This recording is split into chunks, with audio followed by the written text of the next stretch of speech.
Hi, everybody. Great, great. Welcome to Echo. Welcome to Inspired by. Inspired by is the Bahamas' only conversation on business, design, and creativity. My name is Royann Dean, and I will be your moderator for this evening. So today's session is called Design to Stay. Design to Stay, How Hospitality Spaces Shape Behavior and Boost Spending. We have a great set of panelists here with us today.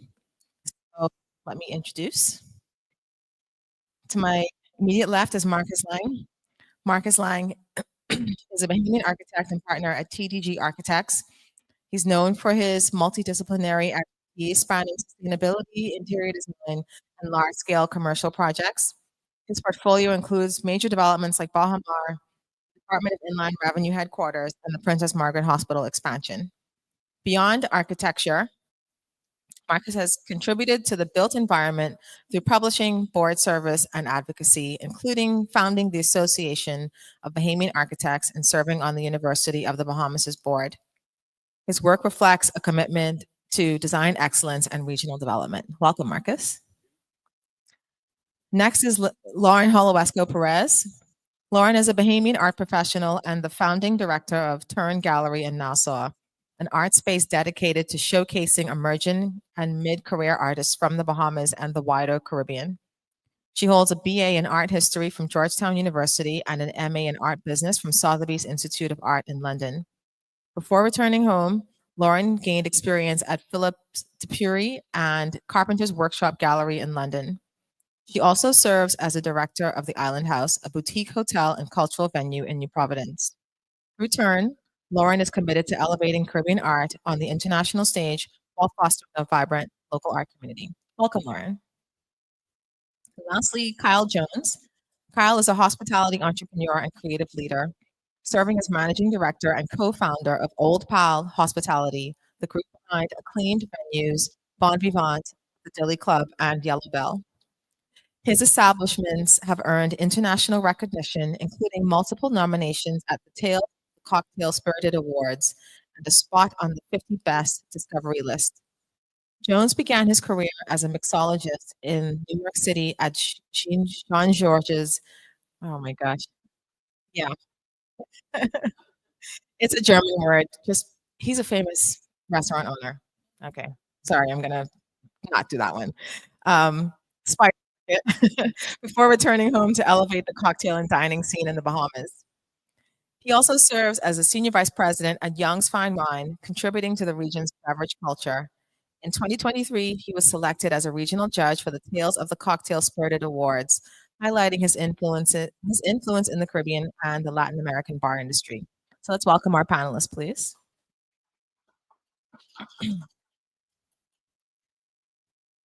So before we get started, just want to let you know what to expect and do a little housekeeping. So we'll have a discussion up here for about 45 minutes to 60 minutes. And following that, we'll have a mic that comes around and we'll have about 15 to 20 minutes of audience questions. So the conversation is really dynamic. You know, the audience usually has really, really great questions. I would just ask that you're respectful of everyone's opinion. Um, give everybody a chance to ask questions, and let's have a good time. Ready? Okay, so as I mentioned, our talk today is called Design to Stay, How Hospitality Spaces Shape Behavior and Boost Spending. And I want to give you like a little bit of a background on this. So hospitality spaces are designed to create memorable guest experiences. Design is used as a strategic tool to influence human behavior, and it encourages guests to linger, engage, and spend more in hotels, restaurants, and retail shops. I love to, do research and have facts for these discussions. And I want to share with you a term that's called envirohacking. And this is a term that's popular in design circles, and it refers to hacking the built environment to influence our behavior using a combination of data-driven insights, predictive behavioral patterns, and intentional design to create visually compelling and emotionally engaging spaces. Environhacking is based on a pillar of neuroaesthetics, which is a recently developed field. of science that seeks to understand, among other things, what the psychological correlations are between aesthetic judgment and creativity and how they help humans to communicate and connect. So basically what this means is that there are not only business reasons for using design in hospitality spaces, but there's a scientific reason as well. So from architecture and interior design to sensory elements like lighting, sound, and layout, we're going to discuss today how design is used to enhance our experience, optimize staff efficiency, and drive business success. So let's dive in. So anyone can answer. You may have a question that stems from someone else's answer, so we'll just let the conversation flow. How does design move beyond aesthetics to function as a behavioral and business strategy in hospitality?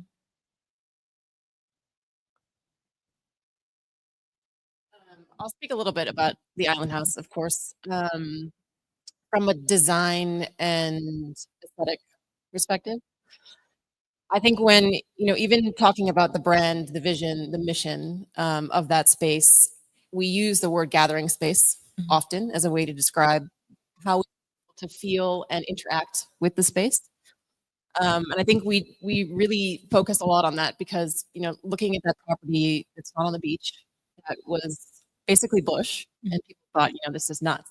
How do you come to the Bahamas, come to a boutique hotel and have a slither of ocean view? So it was really about committing to that gathering space idea. How are you going to get not only repeat guests, you want heads and beds, but how are you going to make it a gathering space for the community? I feel a lot of the businesses here, it's twofold, right? You're a tourism product, but the local community is as important in terms of creating that revenue generation, the spend daily on F&B. So, using that lobby space as a gathering space. So we really designed, how do you enter the hotel? How do you stay in that space? And you see people at the long tables, you enter the hotel that has plug-in spots. How do you actually physically design a table with, power, complimentary Wi-Fi, which at the time there was a lot of back and forth on people having to pay for Wi-Fi, which, obviously now no one pays for Wi-Fi because it's ludicrous. But yeah, just getting that, starting off with, you're welcome to sit in the space, right? And I think so, that's kind of how we looked at creating that as part of our brand vision and also, aesthetically and design-wise. So that's particular to the Island House. Marcus, I would like to hear, Kyle. I mean, I can speak to what we kind of did at Bon Vivant and Billy Club and the spaces that we create is we wanted to make sure that you didn't walk in and it just felt like a restaurant or a bar. Even Young's Fine Wine, it's important that when you walked into Young's Fine Wine, you weren't walking into a liquor store. It kind of evoked that sort of comfortable feeling that you're walking in someone's living room. And I'm sure if you've been to Bon Vivant, that living room feel is really what we went for there. But it was really meant to be a safe place, a place where, our first vision was this was a place for locals. This was a place for us to go, enjoy a drink. There wasn't that many places on the island where you could do that as a local who lived here. And when you did, it usually was a larger, nothing wrong with large resorts, was a larger resort. And you kind of felt like you were trespassing into the tourist area when that was happening. So our vision was to create a space where we all felt comfortable going and tourists were welcome to come as well. And I think part of that was, like I said, nothing felt too, I don't know, not the word, what's the word I'm looking for? Not sanitary, like a hospital. Sterile. That's the one. Yeah. S word. We didn't want it to feel too sterile. We wanted it to feel just you walk in and you take a deep breath. And that's really what we kind of do in all of our spaces now, whether it's a retail store or it's a bar or hospitality. We try to create a place that makes you feel like home. I'm curious about your take on it, Marcus, as an architect, in terms of how design is used to kind of inform people of what their behavior should be in that space. It actually happens the other way, and I'm extremely happy to be on this panel because these are two of my favorite people because of what they've done. Like the spaces they've created, they have given people something that they craved before they existed. a place to gather, a place of high quality, a place that you want to come back to. And as designers, that's one thing we aim for. We try to put the human first. There's function, but there's also the human element. Context has a lot to do with it. What's needed, what's available, your climate, your economy. Mm-hmm. And they've created several spaces that make you want to go back. It makes it easy to be there, and it encourages you to gather. So, when we design, we look for those things. We want to make it very, very unobtrusive to enjoy the space. So I mentioned earlier this term envirohacking, which is basically looking at, what humans are going to react to make them be more engaged. And I want to use that to move to the next question, just on this topic of how we use design as a tool. But what do you think are some of the psychological cues that are most relevant when you're designing an environment to influence how people spend or how much they feel like they should spend? We just talked about parking. Yeah. Again, one of the most important things a lot of developers or designers don't take into consideration is, again, ease of use. You want to be able to easily park. You want to know where you're going. You want to see the things that interest you. So when we design, we think about those things first. Then there's the things where we play on the psychological effect of what you have. A lot of brands, they go as far as to even have a fragrance that you become familiar with. Mm-hmm. And a Rosewood, they have a brand fragrance they use in all of their The spaces around sensory Europe, branding. Mm-hmm.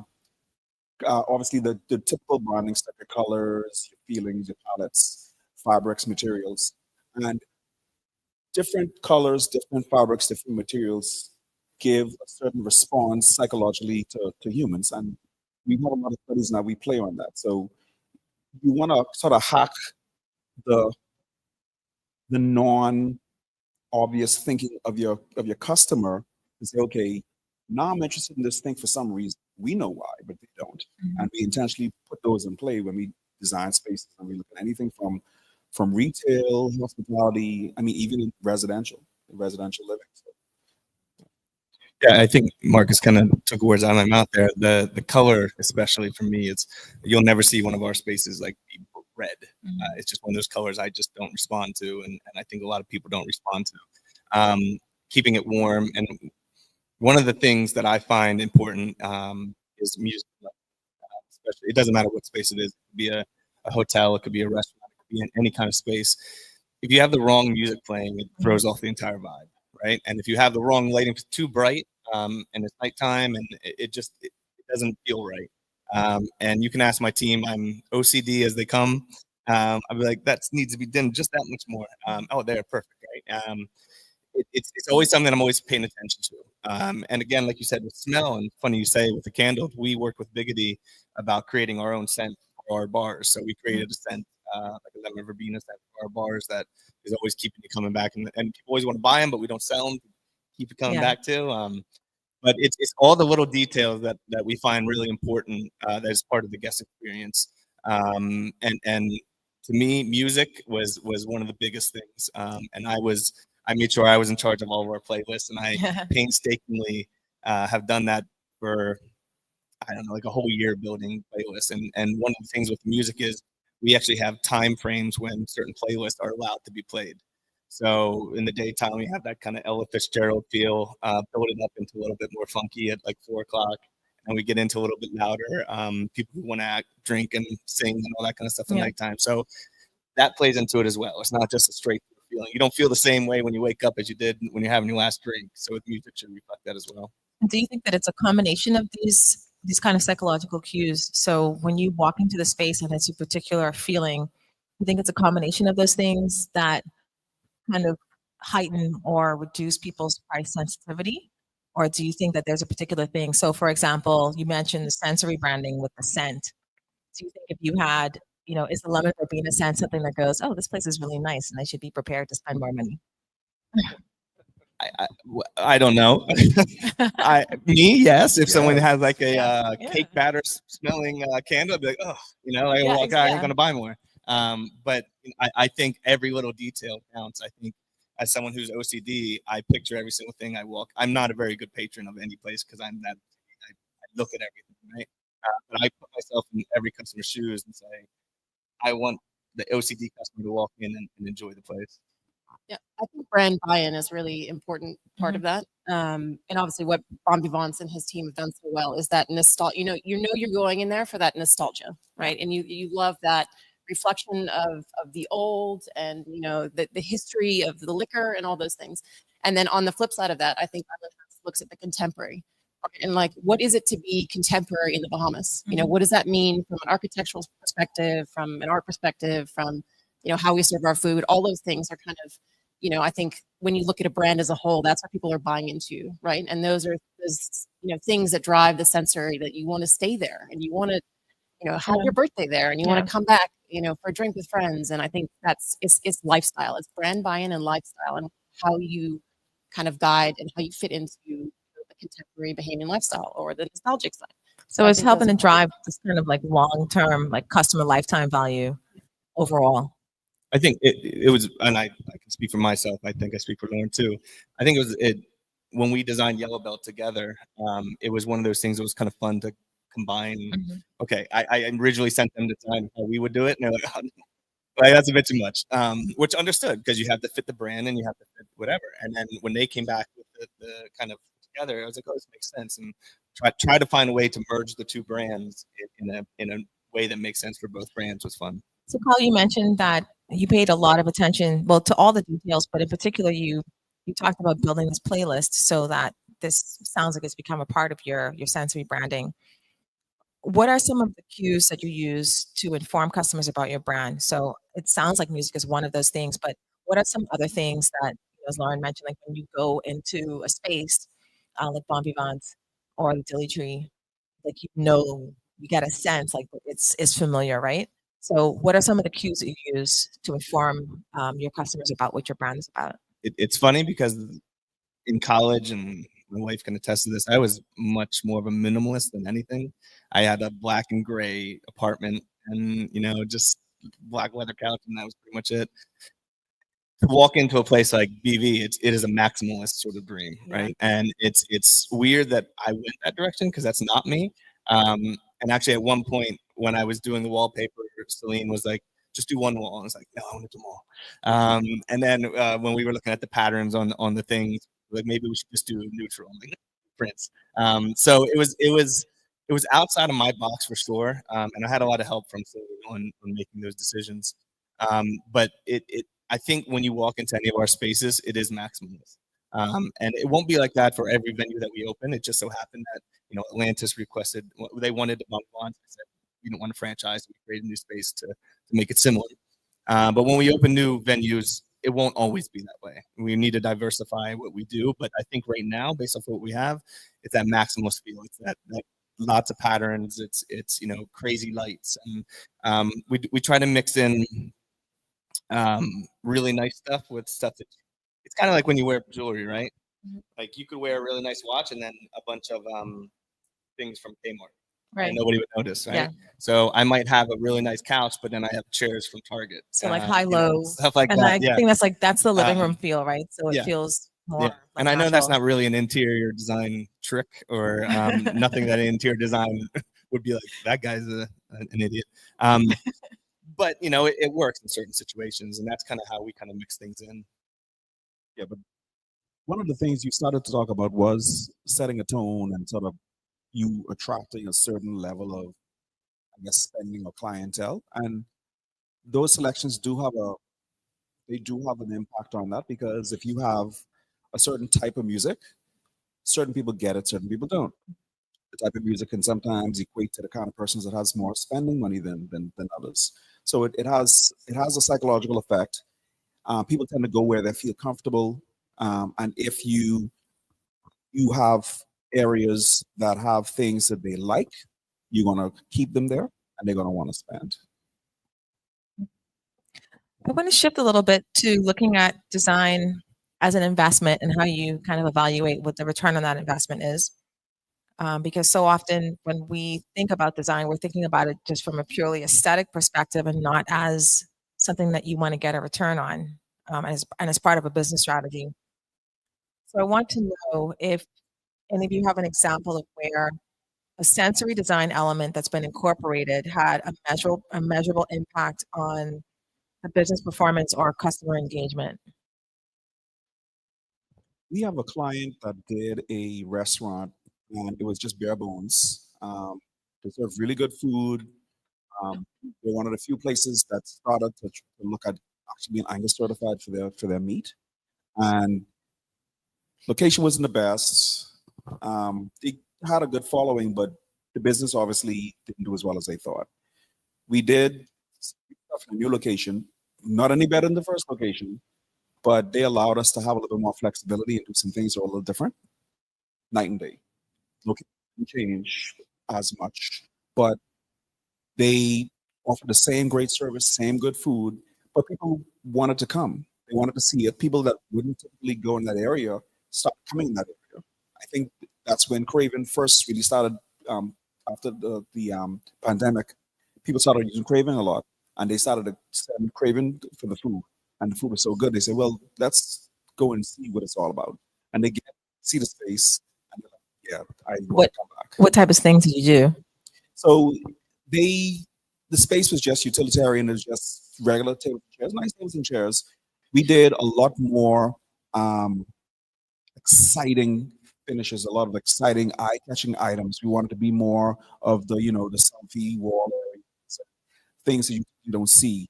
We played with lighting. We played with some things that will encourage different activities, even though you were there to dine. So they had an area where they can do a band on slow nights, and they had a really fancy bar thing they would do on other nights.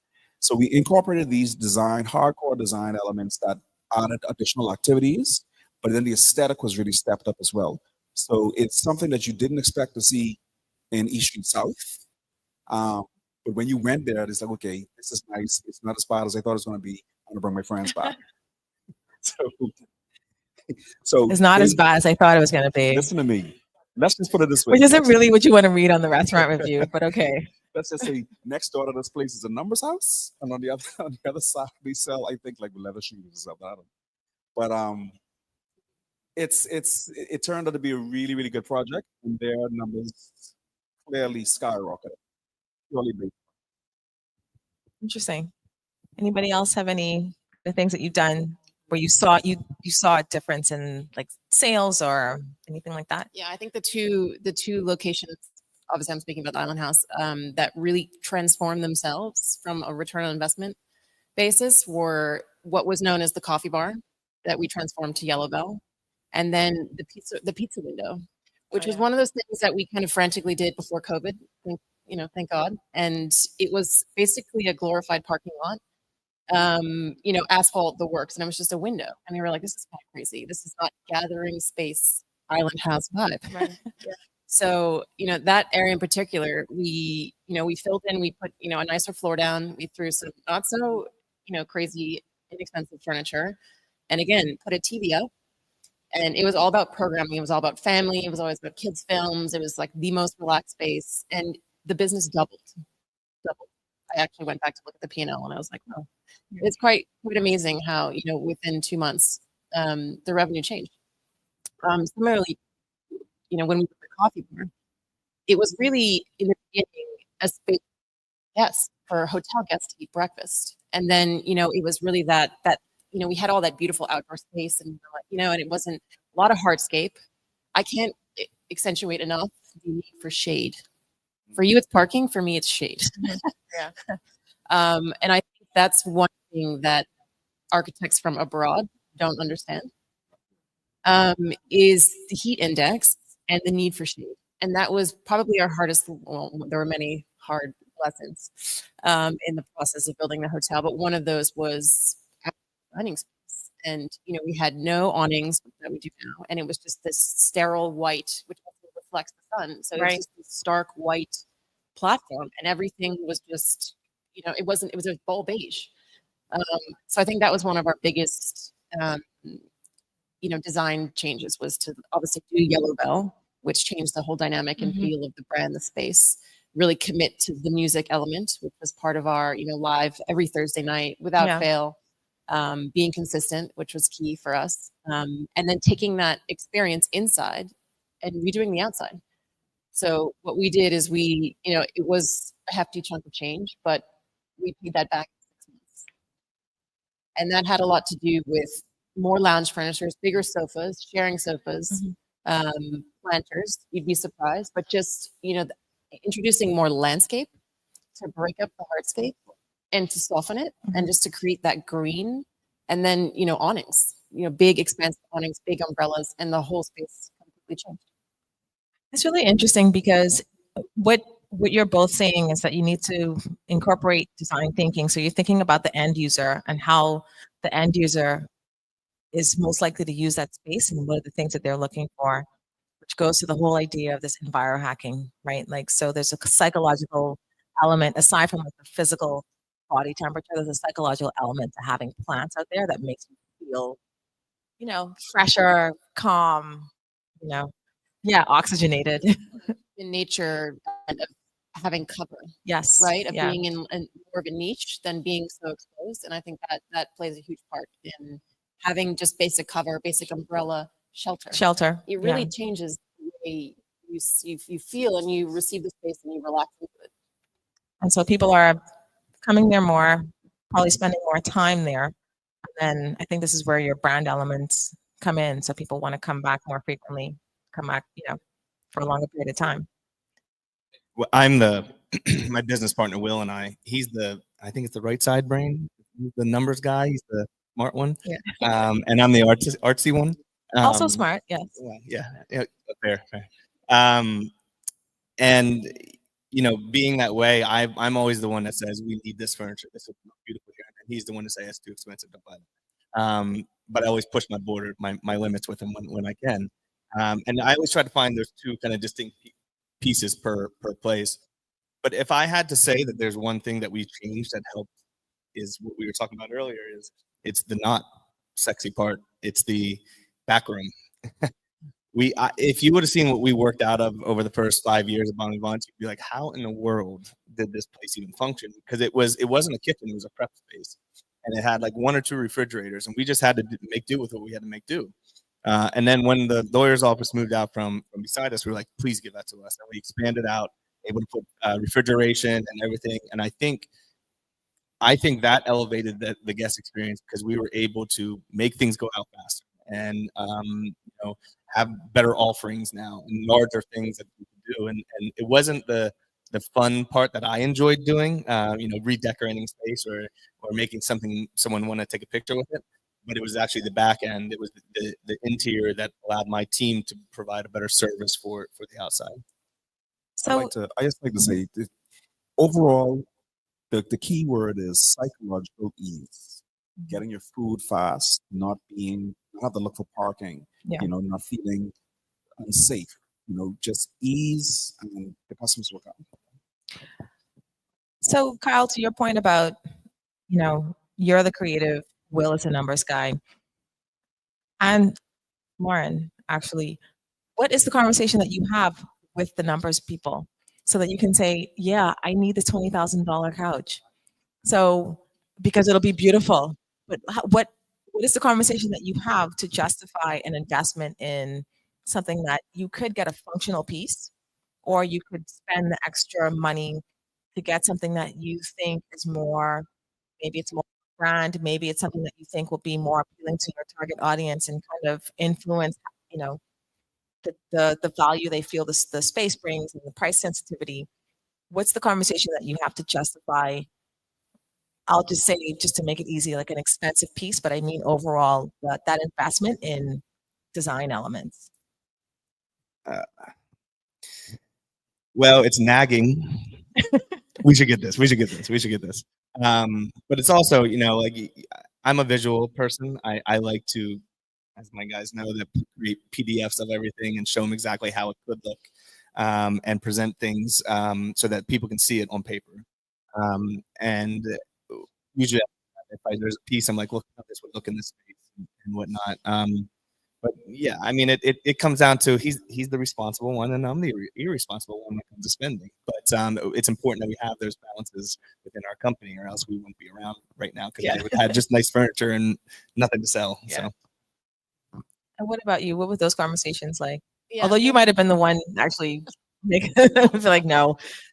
well, yeah, I did have to battle both sides of my creative brain and what makes sense from a capex perspective. So, but yeah, towards the end of the year, we would always have these conversations on capex, and I think one thing that we were really committed to doing was reinvesting in the business and the brand, and I think it's hard to do that really because you want to take your money out, you want to say like you put a lot into this, you want to look, but in a sense you're liquidating the business to a certain extent. So we had a lot of conversations about capex and depreciation more than I would like. I basically felt like I had an MBA in that at the end of running a hotel for 10 years. But it was always a discussion on, listen, average check in this area is not doing well. The numbers on beverage spend make no sense based on what we know the numbers should be. And, give me $200,000 and I make it back in 6 months, I promise. We just need couches. Yeah. So those are, and then obviously from my perspective, art, right? So, which is why I'm here also. Really making that commitment to building a collection for the hotel and not just using, replications and multiples in both the rooms and in the public spaces. And it was really part of our story. And it's what made us interesting. And it was a marketing aspect. But it was a commitment to our brand, who we were, and those 3 pillars that we still, to this day, spend a lot of time and energy on, which is art, film, and music. And those 3 elements are really important. And how do we cultivate that? And how do we program that on a weekly basis? And how do we commit to that? So for me, like Bahamar has done, the commitment to building a body of a collection, a body of work by Bahamian artists. And the response to that was amazing, obviously. And obviously then led to me opening the gallery space because I was like, there's a crazy amount of talent here. We're getting all these amazing interior designers and, designers from Europe and the US. And they're like, who is this artist? And they don't, and it's crazy that they're just like, they couldn't believe it's a Bahamian artist living and working here. So that was really the fuel for like, this is crazy. The talent here is unbelievable. And they're not having the proper representation, not even here, but globally. And so for me, that commitment to art was a return That was on the investment. impetus. It was. Yeah. Yeah. What it sounds like is, what you're both saying is that the design and the art component is really a part of your business strategy. So it's not an add-on or nice to have. And that's probably why it is something that people associate so clearly with the brand. It's because it's coming from an authentic place. So Marcus, to that end, when you're working with a client and you want to do a design, where do you start? Are you starting with asking them, what their brand is about and kind of looking at the design from that perspective, so building it out from that perspective? Or if you have a client that doesn't have a clear vision of what their brand is, how do you convince them on a particular style that they need to make an investment in, where they're just like, no, we want to just keep the spend here? Like, what's the conversation that you have with them about making the investment? My partner should have been here. Okay.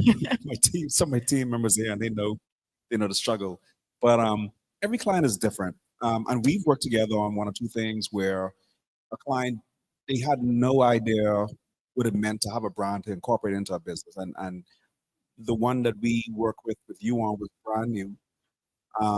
Sometimes you got to hold their hand and kind of share with them the value of this, the replication of it. The value in having something that someone's going to remember and come back to, especially if you want to replicate. But a lot of times we use just references from companies that have done it. I mean, obviously all of the big name Fortune 500 companies, they have established brands in different ways over decades for a lot of them. And these are things that people come to recognize, they assign a value to it. So with our clients, we do the same thing, whether it's a commercial thing or something less formal. But there's a certain talent in selling something that a client doesn't know what they want. I'm not the best at it. My partner is. And sometimes we have a client that is hell bent on not doing something. But once you start to get into, the visuals of this is what it could be like, and here's what you're going to benefit from it. And he has a habit of going beyond what is needed just to show them that, and it puts us in the red a lot of times. It puts us in the red a lot of times, but it always comes out in the green at the end of the project because they now get it, they can see it, and then it's even better when it's done. One of our projects that I can think of that was like that as well. So there was Trevor was here who worked in the Bahamas Medical in Palmdale. Everyone recognizes the building, the brand. We went through a branding exercise with them because they used to be in a small space on Shirley Street where they could barely fit. Yep. And they wanted to transition to this new branded look. And we did a lot of things they trusted us on. And within the first month, they were like, you know what? Yes, it's a bigger space. Yes, it's a different location. But they said, we can see the difference in our clientele just based on how this was done. Guys have helped us create this brand now we can carry over. And we loved it. They loved it. All their clients love it.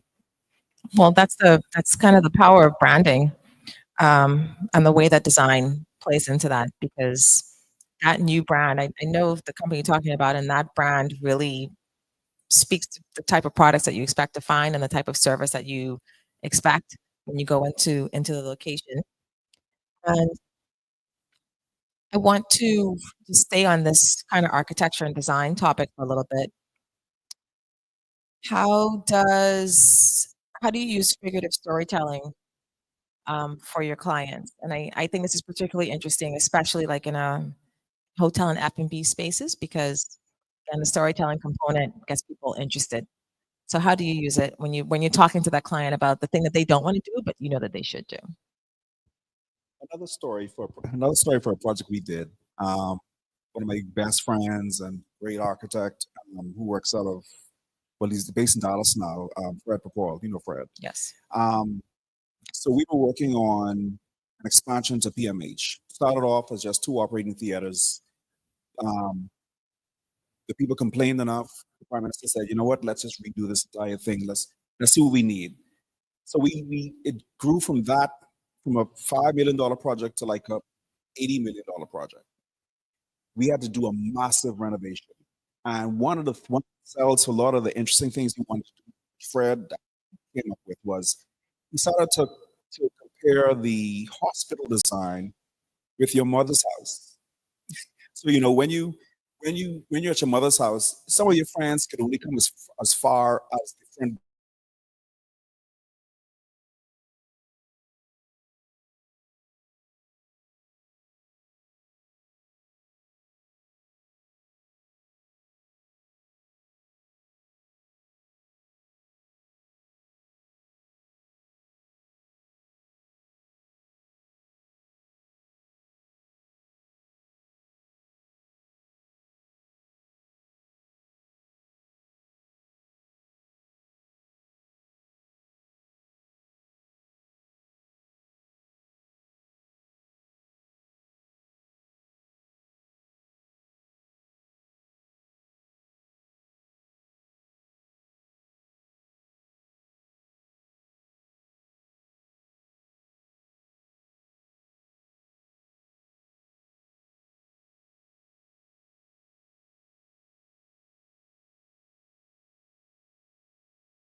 I actually think it's Marcus and architects here have an interesting role, whether they know it or not. But I think I speak for the majority of people is we don't want to see Nassau turn into Miami, and we don't want to see Cable Beach just look, like the Strip in Miami. So they have to tell stories. They have to convince the client that there's a there's a history here, and there's a you don't want to get rid of everything that's Bahamian and just turn it into boxes, because boxes are boring. So I think he plays a really integral role in what the future is going to look like in Nassau, and as all architects do. No pressure. No, I agree. I agree, because from a cultural perspective, you know, like moving outside. Well, actually, no. Let's keep it in the hospitality space. The storytelling in a space like the Island House is really about, it's contemporary Bahamian, right? So what is that story? Like, what is the culture? And I feel like telling that story in a figurative way is very impactful. And it really does guide, you know, behavior. It guides how people think in the space and how they do and how they think about the brand. So I feel like, you know, Lauren, you have anything to add on that? Yeah, we were very sensitive to that, because, you know, how do you build a hotel with 30 rooms that doesn't look like a block, right? Right. And you use using the topography of the land, which I think is a beautiful part of, you know, obviously a lot of this land is flat. So that's easy, you know, easy for me to say, because I think we have really interesting topography on the western side. So we're kind of on the highest point. So how do we really maximize that and make a 3-story building look like a 2-story building as you enter? But from the other side, it's actually 3-story, because we're using that grade level.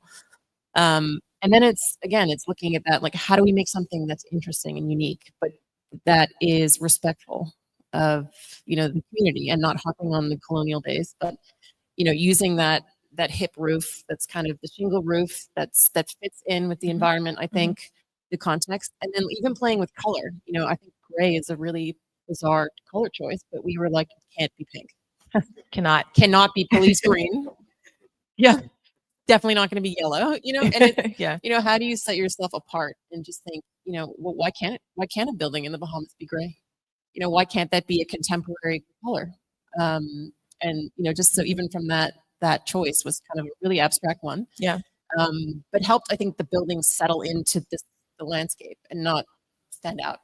Right? I think one thing, I know Lauren's dad very well, Mark, and we've had conversations about this before, is one of his favorite buildings is the library. And I don't know if you know this, but as you're walking into Magano, I was supposed to say Mahogany, as you're walking into Magano, that first building there, that where the shop is, the market, was inspired by the library, the shape of it.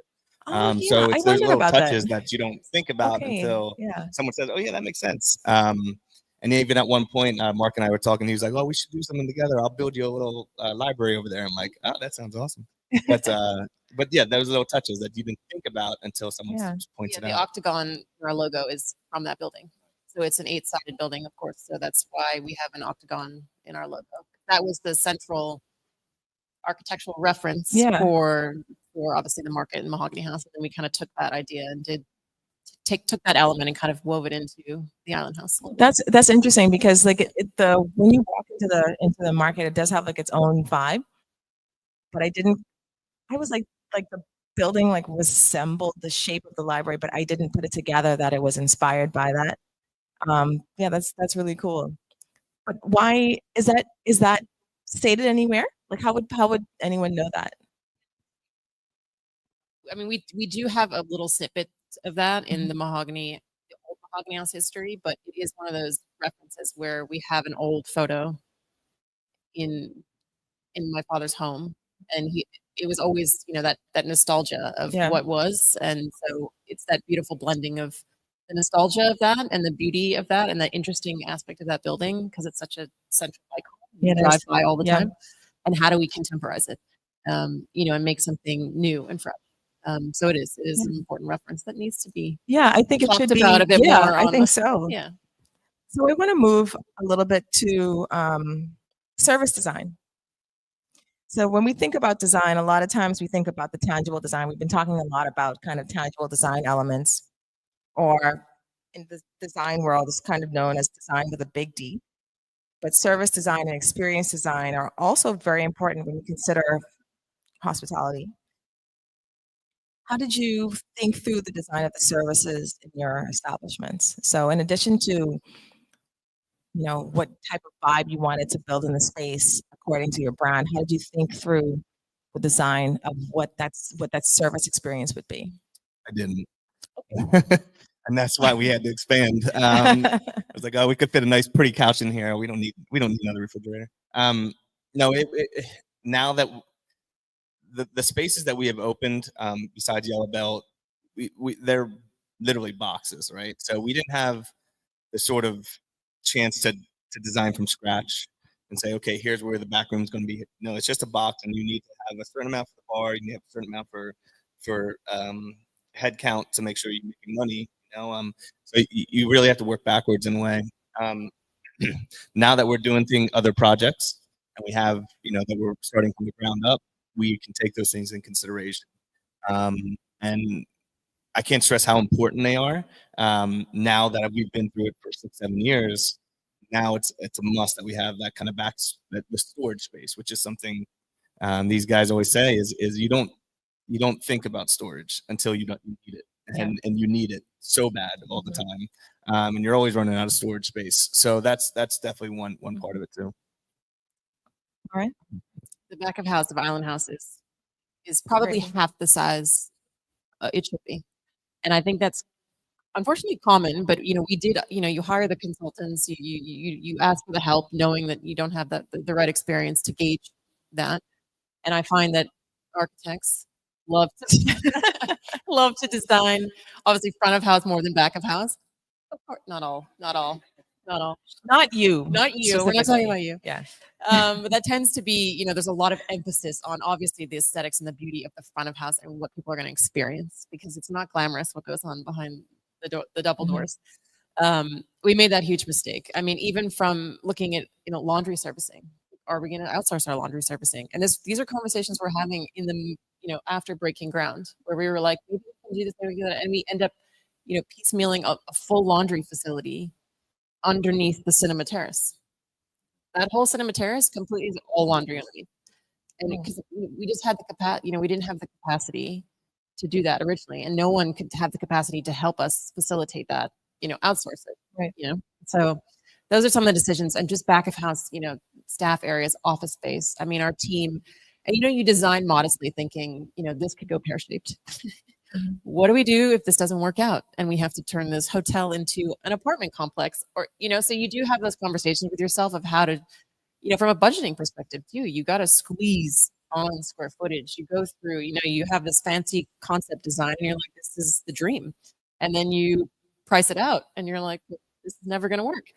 Yeah. And so you start tweaking, and where you tweak the most is unfortunately at the back of the house. Right. You cut out that, there's too much lighting, which you definitely lighting.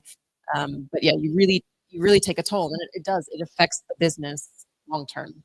And it's one of those things where after 10 years, you completely outgrow the space you're in, based on, it's been a very successful business, but the back of house, there's nowhere for us to grow. So we've been piecemealing office spaces kind of since then to try to accommodate. So it is. Do you think that it's influencing the way that your team executes the service? Or absolutely. Yeah. The biggest issue we have is the service at Yellow Bell, which I'm sure you've all experienced. Some days are good, some days are not good. But when you think of the logistics of where that food is coming from, there is a tiny little back bar behind there.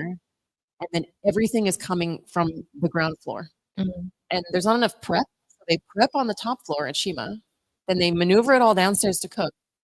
And then it's just, they have to run up the stairs, and sometimes the elevator's not working, and, that we don't have a dummy waiter. So the waiters are literally hauling stuff up 2 flights of stairs or taking the elevator. So there's a huge service issue there. Yeah, tip better. They're doing a lot. They're doing a lot behind scenes. Yeah, but I find that that's a particular area that we can't. It's hard to fix because it's not a streamlined F&B servicing station in the back. Yeah, this is one of our biggest peeves, because we're cursed with knowledge, so we know what you're supposed to get, but sometimes budgets don't allow, space doesn't allow, but you still want this done. So sometimes you have to bend and break a few rules to get some stuff in place so that you can just get this open. Project we were working on, we were like, okay, we typically want to start with, what are you offering? What are you serving? Because that then translates to what you need back of house. Everything from the equipment you're going to use to cook, mix, deliver, fire suppression systems, space to move, space to deliver, dumb waiters or whatnot. So that's the engine of most places that are going to offer food and beverage. And it most times it requires the biggest investment. But a lot of designers like to focus on front of house. That's the pretty stuff people see. But that delivery of service is very important. So we try to find a balance, and we try to work through it with our clients.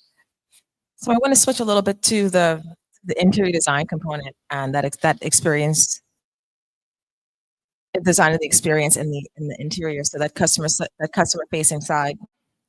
When you're designing the experience and when you're thinking through how that experience will be for the customer, how does that work in relation to the interior design? Are you designing interiors based on the design of the experience or vice versa? It's a balance of both, and it depends on the brand. It depends on the brand. It depends on the client. First and foremost is always psychological ease, function, where you're going to sit. Is the seating big enough? Can I pass? Where's the light coming from? We got to pay attention to those things depending on context, depending on project type.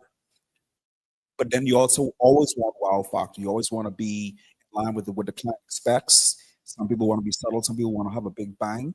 And then there's a little percentage in there for designer's preference. So we always start off by trying to establish what is it that you need, and then use that to springboard into, okay, now let's make it amazing. It's funny because I'm not an interior designer. I went to school for illustration, and when we started Bon Vivant, we were given the sort of floor plan, and I didn't know anything. I didn't have pad. I didn't have anything like that. It was just here's Photoshop, and I'm going to trace this, and I'm going to use little blocks that look like one, would be 1 foot, and that's how I designed Bon Vivant before we even had space. Luckily, I had Celine to help me with a lot of stuff when it comes to that. But like there was no really. I'm like I said, I'm not an interior designer. There was no thought in the process of the functionality and things like that until I was speaking to people and said, you need to leave 3 foot of space to make the chair go out and not get into the, you don't think about that until you have to. And then like a couple months before everything was about to arrive, I had Sandy Port come and give me new plans. And I was like, don't do that. And they had like load-bearing walls where there was no load-bearing walls. And I'm like, oh my God. So we had to make adjustments. And again, I wasn't in a position as an illustrator to make those adjustments. We just had to do it on the fly. But when it comes to the kind of functionality of it, we learned our lesson the first go around. And each time that we open a new location, we apply those into it. Yeah. So we're at our last question. And I want to ask each of you about, what do you wish for the future? So if you could redesign one type of space in hospitality tomorrow, what would you change and why? If you could redesign a hospitality space that we own or any? Just anything. Just I'm planning on doing one actually. So the pizza area at Island House is a cute space, but problematic because again, there's no cover. So rain comes and get your pizza, and you're sitting there, and where do you run and hide? There's no bathroom there. You have to kind of run into Mogano because again, it was kind of an afterthought. So the new owners, after I asked for CapEx or an allocation of CapEx, agreed to do it. So we're putting a terrace. Oh, nice. Over the space, kind of like a pergola. That'll have an acrylic style roof, so it'll feel, you'll get that natural light in there. But to basically change the dynamic of it, right, and give it a boost from a furniture perspective. We tried to get the budget for designers, but they wouldn't allow us to. So we're kind of piecemealing it together, the team. But yes, it's not going to be a huge design undertaking, but I think it's important. It'll change the dynamic of that space completely. It'll be a tweak. Yeah, and we'll be able to do more covers. So it'll change the return on investment quite significantly. So we're planning on doing that in August. Okay, that sounds similar to what you mentioned happened with Yellow Bell. You're adding cover and shade and things to make people more comfortable in that space. Yeah, and it's a very successful business, so it warrants the investment. The investment, because you can see and it'll be, so it does warrant it. Yeah, you'll see the return. Anyone else have a big I picture, have big two. vision? One. If I had a gazillion dollars, I would knock down the Miami airport and rebuild that place because that is just the worst design thing I've ever been a I part think I would of. help you. I just, anyways, I don't Yeah. know. Somebody paid for that, which is Somebody did crazy pay to for me. that. A lot of money. Anyways, to me, there's just so many beautiful Bahamian buildings downtown East Street, especially that is just going to ruin. That this is a bigger picture thing. Building up Bay Street obviously is one thing. But there's just beautiful buildings that are just going to waste. That I wish there was a way to get that moving, and we could really revitalize that space, and the old architecture could stay in place, and we could just build around that. When we first moved here, my wife was looking at one of them, and it fell through. But at the same time, I don't know what we could have done with it because it was just falling apart. But you drive down Bay Street, especially going west to east there, and you look around, and you're just like, my God, there's so much pretty stuff, Yeah. and we just don't take advantage of it. And you go to places like Bermuda where the downtown is hopping, and what are they doing different than what we're doing? But I just, for me, if we're going to redesign a space, I wouldn't take like a new place. I think we should work on getting the old places back to where they were. Interesting. Yep. Definitely agree with that. And man, I've complained about all of those areas for so many years. The magazine was, when I actually did my magazine, that was one of the big things because there's never been a political will to do what's needed for these public spaces. And then more recently, I've been assisting with coastal stuff. So for me, I think we need to pay attention to the areas that not only the guests use, but we use. Two places I can think of is Jungle, just revamp, redesign, functional, safe. There's some elements that have been thrown out there from our consulting that we hope that the government has the will and budget to pull off. It's so much more usable, so much more amazing for our guests and for Bahamians to be able to use. So definitely those two places. There's a great big building right to the left of Goodman's Bay there. That's like a government building. Why isn't that being utilized? Like for the public even, or making it a place for like shops on the inside, or like small food stalls on the inside to bring people there. Sculpture. Or sculptures. Sculpture. That's what I was thinking. So I think, but I just feel like there's spaces that aren't being utilized correctly, owned by the government that I don't think want to give them up. this really ties up, what we were talking about earlier, and it is making the investment and thinking about it from an ROI perspective, and not just we're gonna pretty this beach up, right? You're gonna do that because you can maximize your commercial objectives from that. It'll look better, and now people will talk about it more. So even when you think about the level of awareness that can come out of social media, people are going to take more pictures there. People will talk about it more.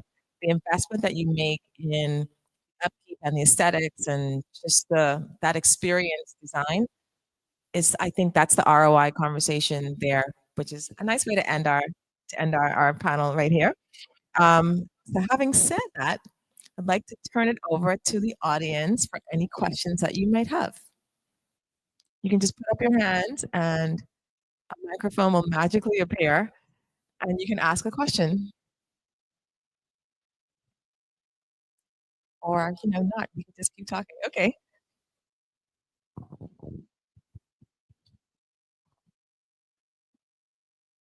Good evening, everybody. Good evening. Thank you to our panelists. I believe we're going to have a lot to talk about. I'm not the architect, by the way. He is. Okay. So speaking of contacts, so we've been building buildings for a very long time. Why does it seem like that idea is just coming around? Because we have so many spaces that don't feel like the function was thought out before ground was even broken. So why do you believe, any of you, why do you believe that idea is just coming up? Because I'm thinking of spaces like Island House and Bon Vivant, even with the Dilly Club at Atlantis, makes it feel like a more welcoming space for locals and tourists, which we didn't have before then. Yeah, there's a lot to do with the integrity of the developer and the architect, and, the team behind who's doing the space. Are you looking for a quick return? or are you looking to build something that has lasting value, right? And I sometimes feel like people choose the former. Unfortunately, when you look at, these skyrise buildings going up, that, how can we build as cheaply as possible? It is extremely expensive, as we all know, to build here in the lifestyle. So it's a challenging balance to say that from my perspective. So I understand the balance of that. But I think, again, it's integrity in how you decide to build and design a space. And, are you looking for, you want a quick return and you want out, or are you invested in this, like your name is on this project and you want to see it through and you want it to be successful. So I think sometimes those two things get muddled. Yeah, I mean, I think it's tricky. I mean, not if you don't know what goes into building a hospitality space, numbers are so crazy that you don't even expect it. Like, I know when we first built it, I was like, well, we'll get this done for $152,000, $200,000. I barely could bring in some furniture for that. And now that we're building larger spaces and we have those numbers just escalate. So there is, like Lauren said, an integrity part of it where, do you want to just make the money and go the cheapest route and get that return, that ROI as fast as you can get it? Because especially if you're lending, if you have an investor, they want the money fast. They're not too worried about their name's not on it. They just want their money back. But if you care about stamping your name on something, then you probably care about the return. But some people don't. Some people just want the money and think that they can just. And a lot of, I shouldn't, maybe rich people probably is the bad word to say, but a lot of rich people think they can open a hospitality spot and just pay somebody to run it. It's not that easy. There has to be a passion for it. There has to be a love for it. And you have to be there to run it. The most successful places in the Bahamas in the hospitality world, you see the owner sitting in the corner almost every day. And if you see the owner sitting there, you know that they care. And probably the places that you go to the most, the owner's there all the time. But I agree. I think the integrity part is a big thing. I would say I have thoughts on that too. I think that my opinion is that a lot of times people don't know what they don't know about how design works and how it makes people feel in the space and how that can impact how people spend, right? So we've all gone into buildings here where you're like, you could have put up a sign to let me know where I was going. One, two, we've all gone into restaurants or other spaces where it is functional. You're in there spending like discretionary income, right? But the space is so functional, you kind of just want to get in and get out, So they may not have, they may be using like the overhead fluorescent lighting, which isn't very flattering and it feels cold, and like all of those things that are intangible impacts of the design or the lack thereof, means that in some cases, they may not have the money to put in there, or they may not realize that these things make a difference. Like it makes a difference if you come into some place that has paintings or art or something on the wall. That makes a difference. That makes a difference because, what is the service like? That makes a difference in how much you feel you should spend there. What is it all white and all white harsh lighting that makes you feel like you just want to get out? So I think there are maybe a few different components involved, depending on what type of business it is, or no shade to government buildings, but like government buildings. You could kind of feel when someone cares, like when Yes. they actually put effort, because just because a fluorescent light is easy to get doesn't mean you're going to get a nice light for the same price, same power, same location, just light. Yeah. So it's just making the effort to make it special and to do something different. And I'll tell you, a lot of people start businesses with no clue. We've had so many people where we have essentially designed their business for them, not just the building. So we're telling them, oh, did you do this? Do you have your list? What about this equipment? Did you price these things out? Did you do your expense, revenue versus expense, even though, like, from the bottom up? Wow. It's crazy.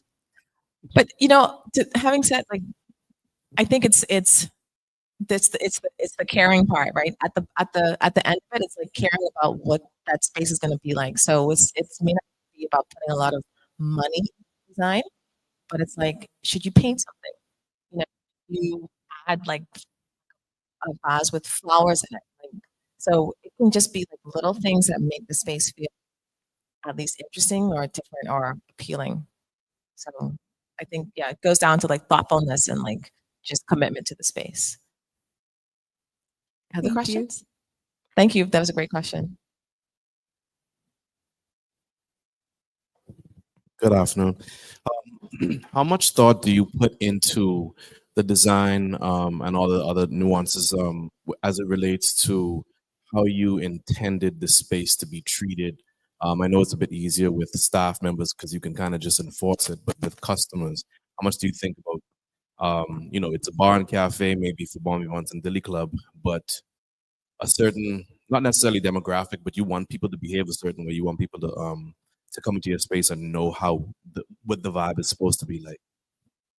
I can start with that one. I learned the hard way. I wanted a mix of antique furniture and beautiful aesthetic, but having places to sit. You quickly learn that in a commercial space, people break things very fast, especially when they're antiques. These things have been around 40, 50, 60 years. And all of a sudden I have 20 people sitting in one day, up and down, up and down. Well, that's gone in a month. So I quickly learned what the phrase commercial grade is. I didn't know about it till after I broke a lot of furniture. But commercial grade is a type of furniture that's built for commercial use. And if you know commercial furniture, it's usually not that aesthetically pleasing. I mean, some can be, don't get me wrong, there's some great stuff out there, but it's not that antique feel. You don't get that kind of thing. So balancing that, and obviously we don't have antique stores on this island, so me going places and buying things and having backup ready for when that thing breaks, and it's my constant headache. But it's important for me. It was important for me to have those things here and ready, knowing that they're going to break, knowing that I'm going to go through a lot of this and glassware or pretty plates or the record labels. Every time I see somebody touch my Bahamian records, I cringe because they're antiques, and every time they break a little bit, they chip with them. Like, oh man, I can't buy more of these. Percenti Brothers only made like 5 of those. So it's those kind of things that you have to balance the commercial feel with non-commercial, and I'm learning to get better at that. Like I said, with the mixed match of things where you can add newer elements, and just now we're building a deck onto the Dilly Club to face the marina, and finding the right furniture out there.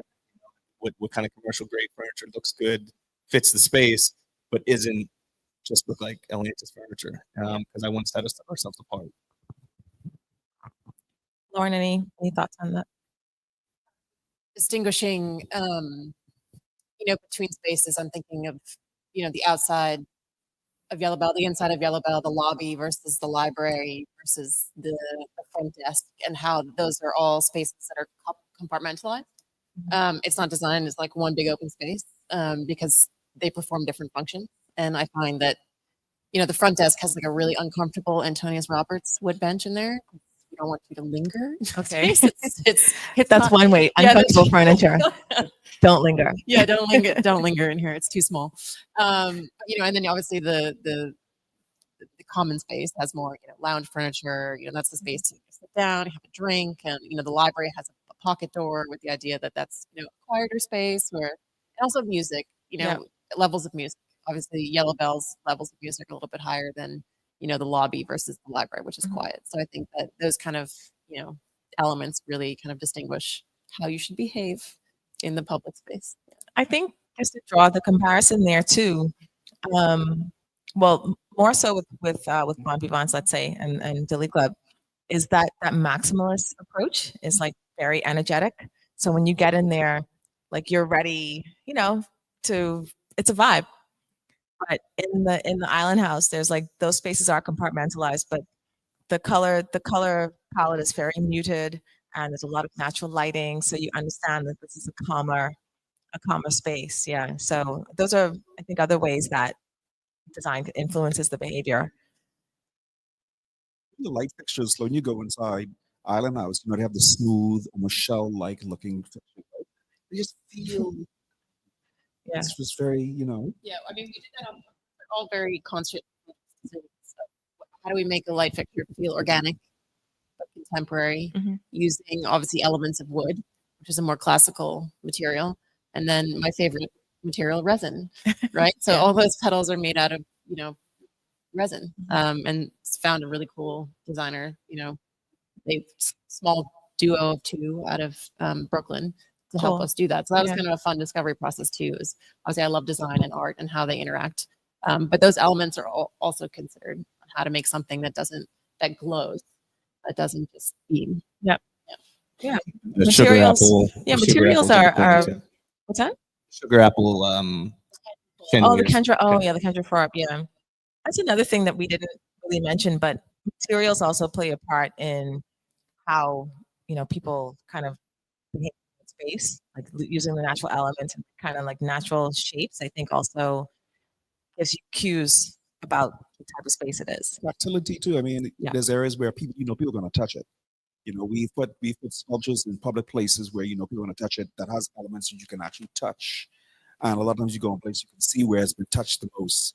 The funny ones, I forget where this place was, where they had the figure with the lady with the boobs.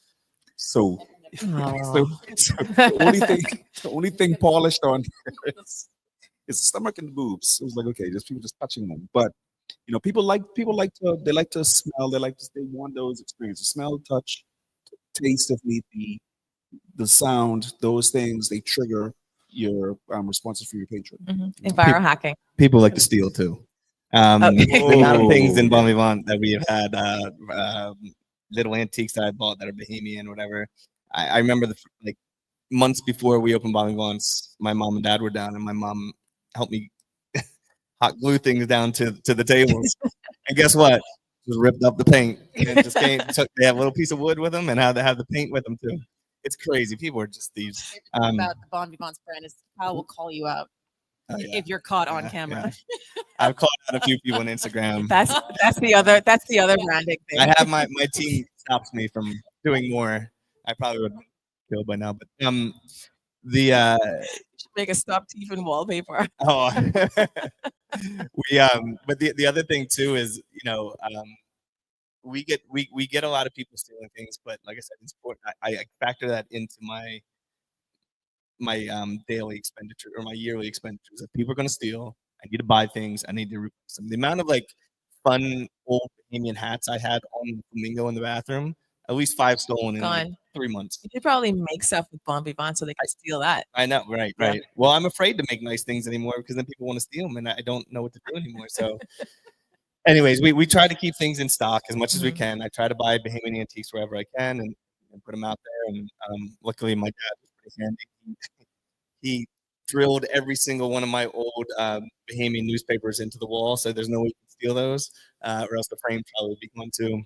But yeah, it is amazing how much gets stolen in our spaces. But just there's 2 things that we always tell when we talk about person starting business like that. 2 things people don't pay attention to. You have one is you should always have a small percentage in your budget to put aside for revamping. Typically, people will set a target timeline. In 5 years, we're going to do something, and we're going to put this percentage aside. So when 5 hits, the budget's there. You just do it. And depreciation. Flashbacks. And then, obviously, unfortunately, that's something you got to budget for as well, especially in anything to do with product service, food service, where people can move things. It's theft. And drunk people. Drunk people. Fact. We have time for one more question. Yes. Is your husband so great? My question is, it's sort of an observation, observing the hospitality industry from being Kyle's wife.